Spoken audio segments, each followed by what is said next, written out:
చింటూ తల్లిగా చింటూ స్కూల్లో సత్యంకి కనబడిన రోహిణి. ఇక సత్యం ముందు బయటపడిన రోహిణి బండారం. అసలు ఏం జరగబోతుంది అనేది పూర్తి వీడియో చూసేయండి. వీడియోని లైక్ చేయండి, ఛానల్ని సబ్స్క్రైబ్ చేసుకోండి. ఇక సత్యంని అందరూ బాక్స్ పెట్టించి బయటకి వచ్చి ఇక బాయ్ చెప్తూ ఉంటారు. ఇక అప్పుడు సత్యం ఉండి, ఏంటి మీరంతా నేను ఏదో విదేశాలకు వెళ్తున్నట్టుగా నా వెనకాలే ఇలా బయటికి వస్తున్నారేంటి అని చెప్పేసి అంటాడు.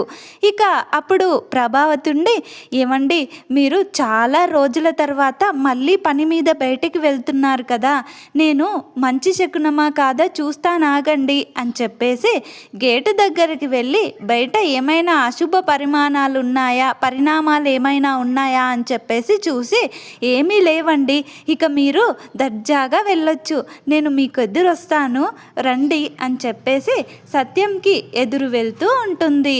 ఇక రోహిణి హడావిడిగా చింటూకి స్కూల్ టైం అయింది అని చెప్పేసి చింటూని కలవడానికి స్కూల్ దగ్గరికి వెళ్తుంది. ఇక సత్యంని ఇక బాలు ఉండి, నాన్న నేను నిన్ను డ్రాప్ చేస్తాను నాన్న అని చెప్పేసి కారులో ఎక్కించుకొని బయలుదేరతాడు.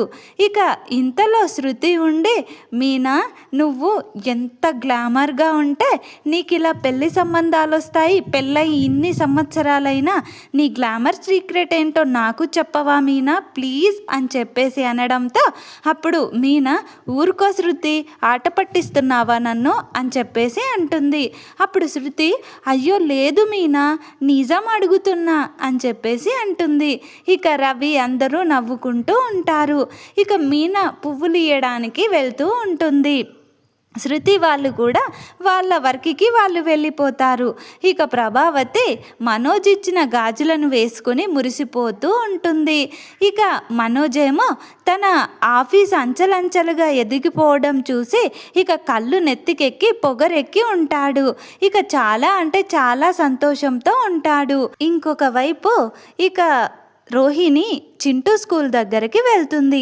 రోహిణి వాళ్ళమ్మ కూడా చింటూని స్కూల్లో డ్రాప్ చేయడానికి స్కూల్ దగ్గరికి వెళ్ళుంటుంది. అప్పుడు చింటూ వాళ్ళ అమ్మమ్మతో, ఏంటమ్మమ్మ అమ్మ ఇంకా రాలేదేంటి, నాకు స్కూల్కి టైం అయింది కదా, నన్ను లోపలికి పిలుస్తారు, అమ్మ వస్తానని చెప్పింది కదా అని చెప్పేసి ఇక అడుగుతూ ఉంటాడు. ఇక అప్పుడు రోహిణి వాళ్ళ అమ్ముండి, ఆగరా వస్తున్నానని చెప్పింది, ఇందాక ఫోన్ చేసింది కదా, నువ్వే విన్నావు కదా, తను బయలుదేరానని చెప్పింది, దాదాపుగా వచ్చేసి ఉంటుంది అని అంటూ ఉంటే ఇంతలో రోహిణి అక్కడికి వస్తుంది.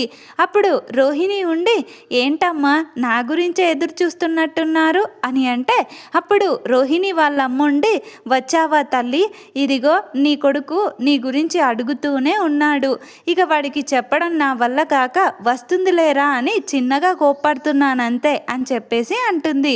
అప్పుడు రోహిణి ఉండి, నేను వస్తానని చెప్పాను కదా నాన్న, నువ్వు అల్లరి చేయకుండా బాగా చదువుకోవాలని చెప్పాను కదా అని చెప్పేసి అంటుంది. అప్పుడు ఇక చింటూ ఉండి, లేదమ్మా నాకెందుకో నిన్ను వదిలి ఉండాలనిపించట్లేదు, నిన్ను ప్రతిరోజు చూడాలనిపిస్తుంది, నీతో మాట్లాడాలి, నీతోనే ఉండాలనిపిస్తుందమ్మా అని చెప్పేసి ఎమోషనల్గా ఫీల్ అవుతుంటాడు.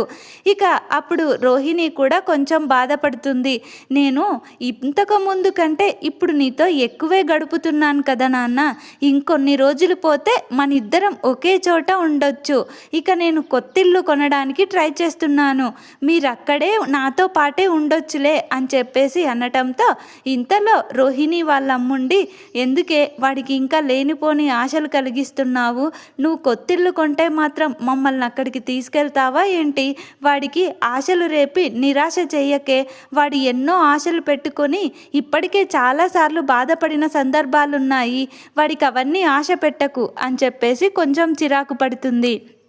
అప్పుడు రోహిణి ఉండి, లేదమ్మా నిజమే చెప్తున్నాను, ఈరోజు మాకు 10 లక్షల లాభం వచ్చింది, ఇక మనోజ్ కూడా నాతో అన్నాడు, ఆ ఇరుకింట్లో ఎన్ని రోజులు ఉంటాం మనం, ఇక కొత్తిల్లు కొందాం అని చెప్పేసి అన్నాడు, మాకు విల్లా కూడా దొరికింది, కాకపోతే ఒక 3 కోట్లు అని చెప్తున్నారు, దాన్ని వెళ్ళి చూసొచ్చి ఇక ఎలాగో ఒకలా ఏదో ఒక సాకుతో మిమ్మల్ని కూడా ఆ విల్లాలోనే ఉంచుకొని ఇక మనం అందరం కలిసి ఉండొచ్చు అని చెప్పేసి చెప్పేసి చెప్తుంది.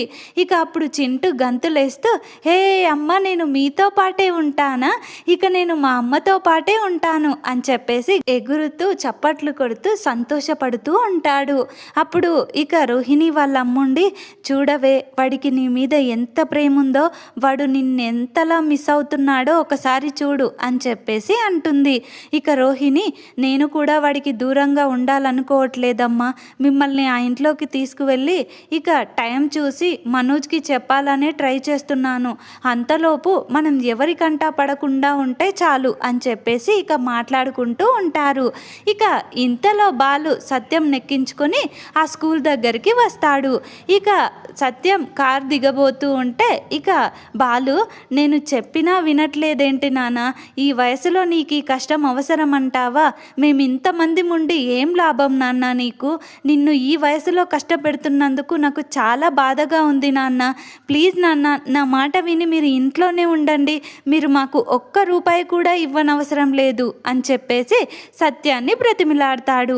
అప్పుడు సత్యం కారులోనే కూర్చొని, లేదురా, మీ అమ్మ చేసిన తప్పుకి నేను అది సరిదిద్దక తప్పదు, ఇవన్నీ మీ అమ్మ చేస్తున్న తప్పులకి సగం కారణం కూడా నేనే, తనని మొదటి నుంచే అదుపులో పెట్టుండుంటే ఈరోజు ఈ పరిస్థితికి వచ్చుండేది కాదు, ఇక ఇది నాకు తప్పనిదిరా, అయినా అలా ఎలా మిమ్మల్ని వదిలేస్తానురా, ఒక్కటా రెండా 5 లక్షలు ఎలా కడతారా, పాపం మీనా వంతు మీనా నీకు సహాయం చేస్తుంది, పువ్వులు అమ్ముతూ ఏదో ఒక పని చేస్తూ నీకు తోడుగా ఉంటుంది, నేను కూడా కొంచెం సహాయం అవుతాన్రా అని చెప్పేసి బాలుతో మాట్లాడుతూ ఉంటాడు. ఇక ఇంకొక వైపు బాలుకి వాళ్ళకి దగ్గరలోనే రోహిణి, చింటూ వాళ్ళమ్మ మాట్లాడుకుంటూ నవ్వుకుంటూ ఉంటారు. ఇక బాలు, సరే నాన్న, మీరు నా మాట ఎలాగూ వినరు, జాగ్రత్తగా వెళ్ళిరండి నాన్న, మీరు ఆఫీస్ అయిపోయిన తర్వాత నాకు చెప్పండి, నేను మిమ్మల్ని వచ్చి మళ్ళీ పికప్ చేసుకుంటాను అని చెప్పేసి చెప్తాడు. అప్పుడు సత్యం ఉండి, ఏం పర్వాలేదురా, నీకు ఏదైనా ట్రిప్ వస్తే నువ్వు వెళ్ళు, నేను ఆటోలో వచ్చేస్తానులే, నాకేం కొత్త కాదు కదరా, సరే ఇప్పటికే ఆలస్యం అవుతుంది, మొదటి రోజే ఆలస్యంగా వెళ్తే బాగుండదు, నువ్వు వెళ్ళు అని చెప్పేసి ఇక బాలుని గేట్ దగ్గర నుంచే బయటకి పంపిస్తూ ఉంటాడు. ఇక సత్యం గేట్ లోపలికి వస్తూ ఉంటాడు. సత్యంకి ఎదురుగానే చింటూ, రోహిణి వాళ్ళ అమ్మ ముగ్గురు మాట్లాడుకుంటూ ఉంటారు. ఇక సత్యం దగ్గరగా వస్తూ ఉంటాడు. ఇక రోహిణి మాటలు సత్యం చెవిలో పడతాయి. అప్పుడు సత్యం రోహిణి వైపు చూసి, అదేంటి, ఎవరో క్లయింట్ని కలవాలని చెప్పింది కదా, మరి ఇక్కడుందేంటి అని చెప్పేసి, అసలు అక్కడ ఉన్నది రోహిణియేనా అని చెప్పేసి చూస్తాడు. ఇక రోహిణి చింటూని నుదుటి మీద ముద్దు పెడుతూ, నాన్న లోపల అంతా మంచిగా ఉండాలి, పిల్లలతో నువ్వు ఎప్పుడూ గొడవ పడకూడదు, అందరితో కలిసిమెలిసి బాగా చదువుకోవాలి, టీచర్లు చెప్పిందంతా బాగా నోట్ చేసుకుని రోజు రాసుకుంటూ మంచిగా మార్కులు తెచ్చుకోవాలి, గుడ్ బాయ్ అనిపించుకోవాలి అని చెప్పేసి ఇక చింటూకి చెప్తూ ఉంటుంది. సత్యం అవంతా వింటూ నిలబడి ఉంటాడు రోహిణి వాళ్ళ వెనకాల. కానీ రోహిణి వాళ్ళు చూసుకోరు. సత్యం రోహిణి మాట్లాడుతున్న మాటలు విని షాక్ అవుతాడు. ఇక ఇంతలో చింటూ ఉండి, అలాగే అమ్మా అని చెప్పేసి, నువ్వు చెప్పినట్టే ఉంటానమ్మా, కాకపోతే నువ్వు తొందరలో నన్ను నీతో పాటు తీసుకెళ్ళాలమ్మా, నాకు నీతోనే ఉండాలనుంది అని చెప్పేసి చింటూ అంటాడు.